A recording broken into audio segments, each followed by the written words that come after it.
Europe 1. La France bouge jusqu'à 14h avec Raphaël Duchemin et ses invités. Il est temps, Raphaël, de découvrir l'entreprise qui va bien, merci. Et aujourd'hui, elle embellit notre quotidien, surtout en cuisine. Oui, cette entreprise, c'est un géant mondial et il est français, c'est Daregal.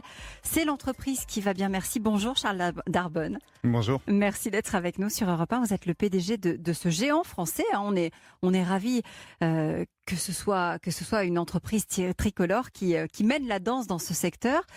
Entreprise familiale depuis 5 générations, c'est ça ? Exactement, depuis 131 ans. On a fêté nos 131 ans en novembre.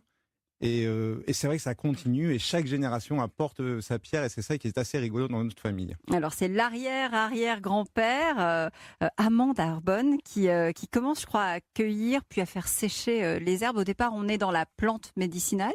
Exactement. Avant, en fait, on est dans la plante médicinale et il y a ce petit moyen de faire sécher les herbes aromatiques qui est en fait de faire un petit bouquet et de le mettre à l'envers. Et lui, il a cette idée merveilleuse d'en fait de se dire, si je jetais ça sous une toile de jute, je mettais ça sous des toits, et je ferais sécher ça beaucoup plus rapidement et d'une façon beaucoup plus efficace. Et on est déjà à Milly-la-Forêt, dans le sud de Paris, parce qu'il y a une tradition là-bas depuis le XIIe siècle. Oui, la tradition des simples. Donc on a toujours élevé des herbes aromatiques là-bas. Bon, c'est vrai que la légende est très très jolie, mais en fait, la vraie légende, c'est que là-bas, il y avait une léproserie. Et donc, on devait soigner les lépreux. Et pour soigner les lépreux, on faisait avec des plantes médicinales qui sont devenues aromatiques. Et c'est comme ça qu'on soignait ces pauvres gens. Et c'est pour ça que depuis le XIIe siècle, depuis le Moyen-Âge, il y a des plantes aromatiques à Milly. Alors, l'arrière-arrière-grand-père va transmettre sa passion à son fils, qui va lui-même la transmettre à son fils. Comment arrive en fait l'idée d'un véritable négoce, d'une véritable société ? Ça, c'est arrivé tout depuis le début, en fait, puisque j'ai eu la chance d'être dans une famille d'entrepreneurs et tout le monde a toujours voulu monter quelque chose d'un peu plus grand que celui d'avant. Oui, mais vous aviez 150 hectares au départ. C'était finalement une famille d'agriculteurs. Vous êtes devenu aujourd'hui un leader mondial.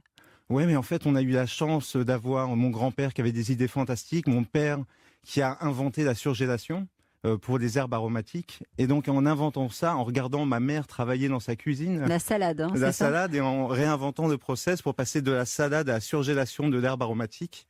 Et ça nous a fait passer du petit business régional à un business international avec... quand moi j'ai eu la chance de reprendre des affaires, on était à 100 millions d'euros de chiffre d'affaires. 100 millions d'euros de chiffre d'affaires en 35 ans, c'est un bon phénomène parce qu'il y a 35 ans d'arrière, c'était 1 million de chiffre d'affaires. Exactement, donc faire x100 en 35 ans, c'est vrai que moi quand j'ai repris des affaires, je me suis dit tu dois faire x100 dans les 35 prochaines années. Je me suis dit que c'était un peu compliqué la tâche, donc on va voir tout ce qu'on peut faire, mais le but est de faire grandir tout ça. 90 000 tonnes d'herbes par an, c'est ça, de produits ?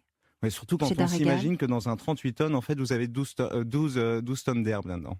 Donc ça fait beaucoup de camions. Et on imagine mal, en fait, la taille de ces petites herbes aromatiques, puisqu'à chaque fois, on pense à notre petite parcelle qu'on a derrière chez nous, notre petit pot d'herbe.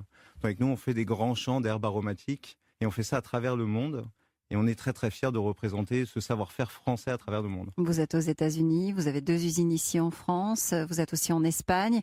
Vous êtes 440, c'est ça ? Et plus 80, si j'ai bien compté, puisque vous venez de racheter l'Olivier, c'est ça ? Exactement, on a la grande chance d'avoir rencontré une autre famille comme nous, qui fait de l'huile d'olive et surtout une macération d'huile d'olive. Ils ont une technique pour macérer l'huile d'olive avec le basilic.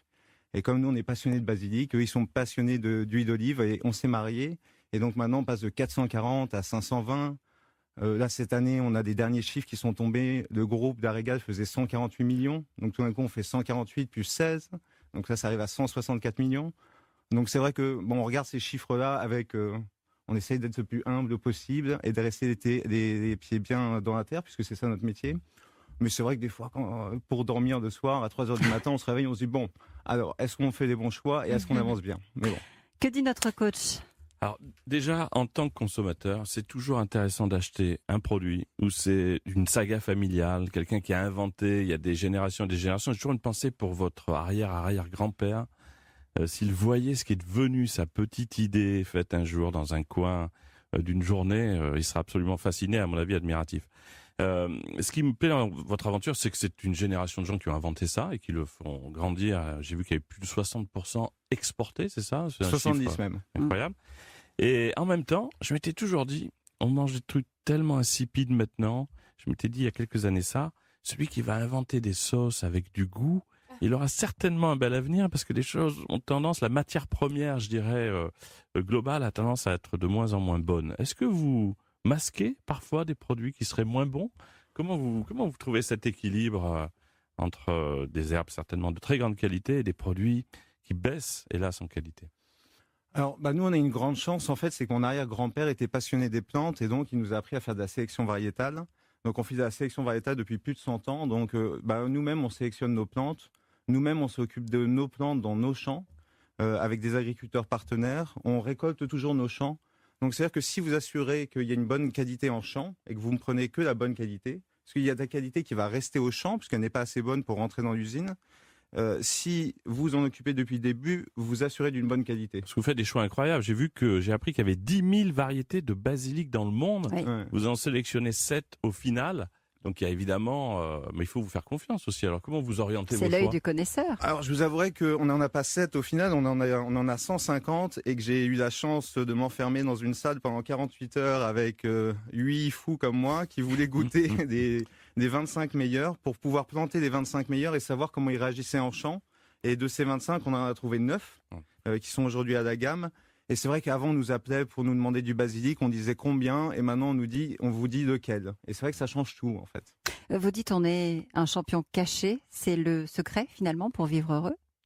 Non, mais en France, dans notre monde un peu judéo-chrétien, il faut pas être heureux de réussir. Donc souvent, on se cache. Donc c'est pour ça qu'on nous considère comme les champions cachés. Maintenant, nous, on est très très heureux de réussir. On est très très heureux de faire vivre toutes ces familles chez Darrégade et chez Alolivier. C'est ça qui nous motive tous les jours. Donc non, on est plutôt très très heureux et on espère ne plus être cachés grâce à vous. C'est l'entreprise qui va bien. Merci, c'est Darrégade. Merci Charles Merci à vous. Darbonne d'être venu nous en parler aujourd'hui sur Merci. Europe.